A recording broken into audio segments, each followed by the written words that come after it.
Hi అండి. Welcome to Giri Telangana academy.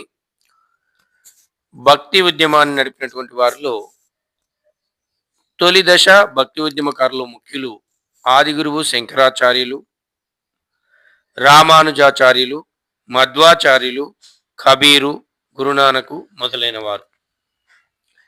ఈ ఆదిగురువు శంకరాచార్యులు అద్వైత సిద్ధాంతాన్ని చెప్పడం అనేది జరిగింది. ఇతని యొక్క బోధనలు ఏ సిద్ధాంత రూపంలో వచ్చినాయి? అద్వైత సిద్ధాంతం. రామానుజుడు, రామానుజాచార్యులు విశిష్ట అద్వైతాన్ని చెప్పడం అనేది జరిగింది. రామానుజాచార్యులు ఏం చెప్పారు? విశిష్ట అద్వైతము.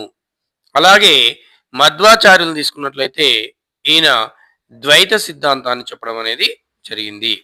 ఇలా ప్రతి ఒక్కరిని ఈ భక్తి ఉద్యమకారులను తీసుకొని ఒక వ్యక్తి అతను చెప్పినటువంటి సిద్ధాంతం, అతని యొక్క బోధనలు ఏంటివి, అతని ఇంపార్టెంట్ అనుకున్న కాడ అతని యొక్క బ్యాక్గ్రౌండ్ అంటే ఎక్కడ జన్మించాడు, ఆయన ఏమైనా స్థాపించిండా, ఇలా ప్రతి అంశాన్ని కూడా మనం నేర్చుకోవాల్సి ఉంటుంది ఎగ్జామ్ పాయింట్ ఆఫ్ లో. ఇప్పుడు ఆది గురువు శంకరాచార్యులు అనగానే మనకు గుర్తు రావాల్సింది ఏంది?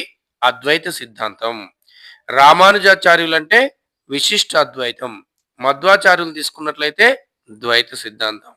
ఎందుకంటే ఎగ్జామ్ పాయింట్ ఆఫ్ లో ఒకవైపు వ్యక్తులని మరొక వైపు సిద్ధాంతాలను ఇచ్చి మ్యాచ్ ద ఫాలోయింగ్ అంటాడు. మ్యాచ్ జతపరచమని అడుగుతాడు. కాబట్టి ఇలా ప్రతి అంశాన్ని కూడా క్షుణ్ణంగా నేర్చుకోవాల్సిన అవసరం ఎంతైనా ఉంది యాస్పిరెంట్స్‌కి.